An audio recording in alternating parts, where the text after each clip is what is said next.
Central जिले की एक हम प्रेस कॉन्फ्रेंस जो कर रहे हैं वो सेंट्रल जिले के साइबर पुलिस स्टेशन से संबंधित है। Cyber police station central district ने एक बहुत ही अच्छा एक एमओ कैच किया है साइबर क्रिमिनल्स का, जो अब तक पकड़ा नहीं गया था। एक नई चीज़ हमें भी पता लगी, सीखने को मिली, और किस तरीके से क्रिमिनल्स इवॉल्व कर रहे हैं अपने नेटवर्क्स को और अपनी कार्यशैली को, उसके संबंधित मैं आपको कुछ आज बताऊंगा। 21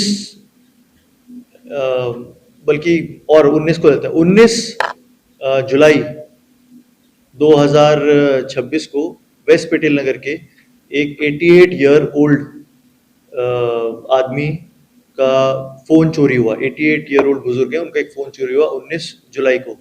21 जुलाई को उन्होंने अपना सिम रीइशू कराया, तो उनको पता चला कि कई सारे उनके पास मैसेजेस आ रखे थे नए सिम इशू जब उन्होंने कराया, तो कि 70,000 का ट्रांजैक्शन इन 2 दिन में उनके स्टोलन मोबाइल फ़ोन से हो चुका है।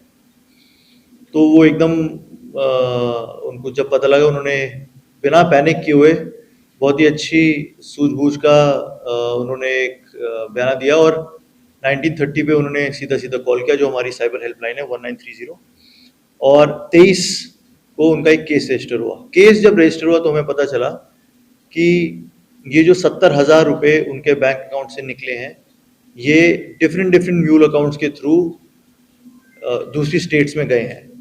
इस नेटवर्क को जब हम और गहराई तक गए तो एक 3 लेयर्ड एक मोडस ऑपरेंडी में पता चला, जिसके अंदर पहला लेयर है ग्राउंड क्रिमिनल्स जो मोबाइल चुराते हैं, सेकंड लेयर है मेरठ और गाजियाबाद यूपी बेस्ड ऐसे क्रिमिनल्स हैं जो सिर्फ म्यूल अकाउंट्स खरीदते हैं, और तीसरा मॉड्यूल है जयपुर बेस्ड, राजस्थान बेस्ड, जो मॉनेटरी ट्रांजैक्शंस करवाते हैं।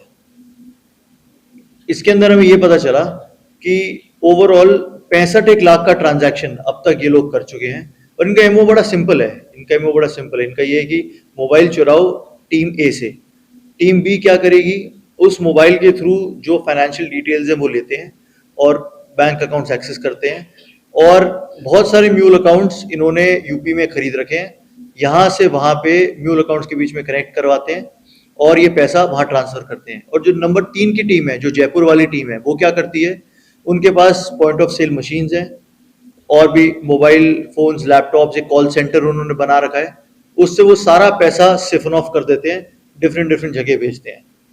इसके अंदर जो हमारी रिकवरी हुई है, हमारी ऑलमोस्ट 19 एनसीआरपी की कंप्लेंट्स, जो साइबर कंप्लेंट्स है, वो लिंक हो चुकी हैं। ये कंप्लेंट्स महाराष्ट्र, कर्नाटका, बिहार, तमिलनाडु, तेलंगाना, उड़ीसा, जगह जगह स्टेट से इन क्रिमिनल्स के अगेंस्ट हैं। 65 लाख का ओवरऑल अब तक एक कॉर्पस है जो हमें पता चला है। इन्होंने फ्रॉडुलेंट अमाउंट जो डिफरेंट अकाउंट से निकाला है और फिर वो विड्रॉ किया है। जब इन पे रेड की तो 4 लैपटॉप, 2 मोबाइल टैब्स, 52 के आसपास mobile phones, 70 debit cards, 145 SIM cards, 6 POS machines, point of sale machines, 13 bank passbooks और 4 लाख कैश रिकवर हुआ। मैसिव रिकवरी हुई इनके जो कॉल सेंटर टाइप इन्होंने एक साइबर हब बना रखा था।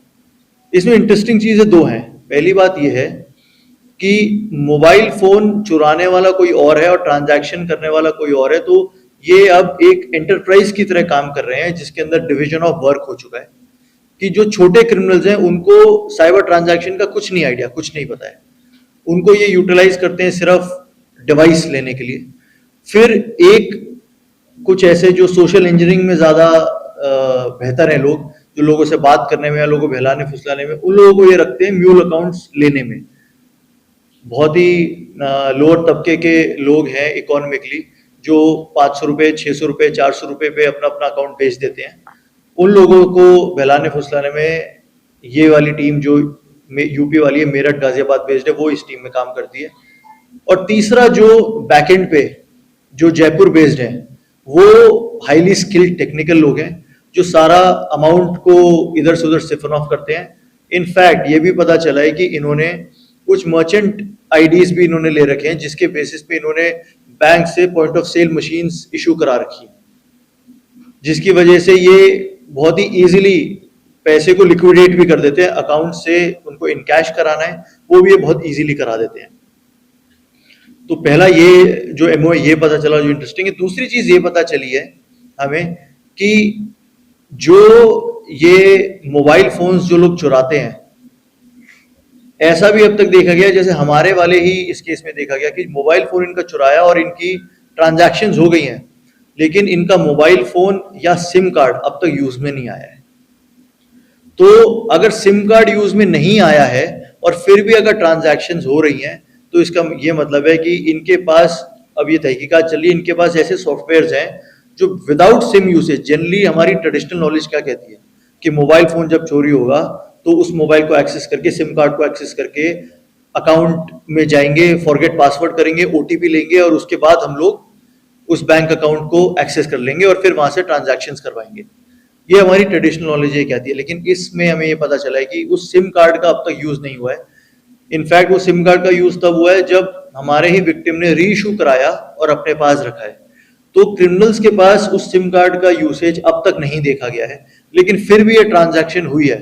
तो they are using some software जिसकी वजह से विदाउट सिम कार्ड, क्योंकि सिम कार्ड अगर यूसेज होता है तो अब लोगों को पता लगने लगा है कि वो नेटवर्क में हिट कर जाता है कहीं कहीं। तो क्रिमिनल्स भी इवॉल्व कर रहे हैं, तो हमें भी इवॉल्व करना पड़ेगा साथ साथ। तो ये एक इंटरेस्टिंग चीज हमें पता चली कि without usage of SIM card भी वो ट्रांजैक्शंस हो रही हैं। जो वो सॉफ्टवेयर यूज कर रहे हैं उनके बारे में हमें पता चला है, धीरे धीरे तहकीकात में वो भी सामने आएगा। बैंक अकाउंट्स जहां जहां इन्होंने बनाए हैं और पीओएस मशीन जिस जिस बैंक से ली है, उन बैंक ऑफिशियल्स का भी क्या इसमें रोल है वो भी एक्सप्लोर किया जा रहा है। अभी हफ्ते 10 दिन पहले हमने एक और मॉड्यूल बस्ट किया था जिसके अंदर हमने 10 बैंक में मैनेजर्स हैं या फिर उनके स्पोक्स पर्सन हैं या फिर उनके टिल पे बैठने वाले लोग हैं या डिफरेंट बैंक संबंधित जो एम्प्लॉइज हैं, उसमें से हमने 10 लोगों को हमने एक केस में इन्वॉल्व किया था जिसके अंदर हमने 6 लोग अरेस्ट किए थे, 4 लोग बाउंड डाउन किए थे। तो ये एक एमओ हमारे पास सामने आया कि बैंक के ऑफिशियल्स जो हैं वो फेक बेनिफिशरीज के लिए अकाउंट्स बनवाते हैं, छोटे छोटे म्यूल अकाउंट्स बनवाते हैं, और उनको क्या इसमें किकबैक मिलता है, या तो उनको कैश मिलता है या उनको कुछ मतलब अमाउंट, उनको एक कट मिल जाता है, या फिर जो एक इंटरेस्टिंग चीज आई वो ये आई कि अब उनको भी पता है कि अगर वो पैसा ले लेंगे इन क्रिमिनल से तो वो साफ साफ नेटवर्क में आ जाकर दिख जाएगा। तो वो क्या करते हैं, वो म्यूल अकाउंट्स बेचने के लिए पैसा नहीं लेते, वो क्या करते हैं, इन्हीं क्रिमिनल से एलआईसी खरीदवा लेते हैं। तो डिफरेंट पॉलिसीज खरीदवा लेते हैं ताकि इनको उस पॉलिसी के थ्रू कट मिल जाता है, जो एजेंट्स हैं उनको पॉलिसी के थ्रू कट मिल जाता है। तो इनका जो एमओ है वो ये हो गया है अब कि डायरेक्ट पैसा ना लेके पॉलिसीज ले लेते हैं, दिलवा देते हैं इन्हीं क्रिमिनल्स को, और उसमें जो कट आता है वो इनके हिस्से आ जाता है। तो सिमिलरली हमें लग रहा है कि इस वाले मॉड्यूल में भी बैंक ऑफिशियल्स का भी इन्वॉल्वमेंट हो सकता है, क्योंकि अगर ये मर्चेंट आईडीज इनके पास है तो हो ना हो इन्होंने बैंक से ही मर्चेंट आईडीज के बेसिस पे 6 पॉइंट ऑफ सेल मशीन्स ली हैं, तो बैंक वालों का भी इसमें इन्वॉल्वमेंट हो सकता है। अभी 19 कंप्लेंट्स हमारी, जैसे मैंने बताया, लिंक हुई है, 65 लाख का अमाउंट हमारा लिंक हुआ है, और भी इसमें तहकीकात जारी है। 50-52 के आसपास हमारे पास सिम कार्ड्स मिले हैं, वेरी श्योर उनसे बहुत ज्यादा अमाउंट्स के अकाउंट्स लिंक होंगे, और जैसे जैसे इसमें आगे आगे हमें और सक्सेस मिल के हम आपको बताएंगे। अब तक 9 लोग इसमें हम लोग अरेस्ट कर चुके हैं, जिसके अंदर मेरठ, गाजियाबाद और जयपुर के मेन लोग हैं जिन्होंने ये सारा काम किया, और हमारे यहाँ के क्रिमिनल्स हैं जिनके साथ मिलके, जो ग्राउंड ऑपरेटिव है वो हमारे क्रिमिनल्स हैं जिनके साथ मिलके ये पूरा एक नेटवर्क रन कर रहे हैं। राजवीर सर जी, मेरठ और गाजियाबाद के अपराधियों का नाम अन्य अपराधों में आता है जी। इस बार ये अकाउंट को बेचने का मामला जो है, तो ये अपराधी क्या पहली बार अपराध कर रहे हैं या पूरा संगठित रूप से गिरोह चला रहे हैं? ये जो बहुत अच्छा सवाल है, ये जो हमने जो भी लोग पकड़े हैं जो सोशल इंजीनियरिंग में इन्वॉल्व है या फिर जिनकी टेक्निकल बैकग्राउंड है, इनके खिलाफ अभी तक हमारे पास पुराना कोई इन्वॉल्वमेंट नहीं मिला है। मैं ये नहीं कह रहा कि ये लोग इन्वॉल्व नहीं रहे होंगे, साइबर क्राइम में तो बेशक ये लोग इन्वॉल्व रहेंगे, क्योंकि ये जो कंप्लेंट्स है जो हम लिंक कर रहे हैं ये पूरे साल भर की कंप्लेंट्स है, डिफरेंट स्टेट्स की जो लिंक की हैं। तो बस ये बात है कि ये मॉड्यूल कभी पकड़ा नहीं गया, अभी पकड़ा गया है तो I am very sure 19 complaints तो ऑलरेडी लिंक हो गई, तो 19 एफआईआर्स तो ऑलरेडी इस मॉड्यूल के अगेंस्ट है, और भी एफआईआर्स होंगी, तो एक साथ बहुत सारी इनकी इन्वॉल्वमेंट निकल के आएगी। क्या आपने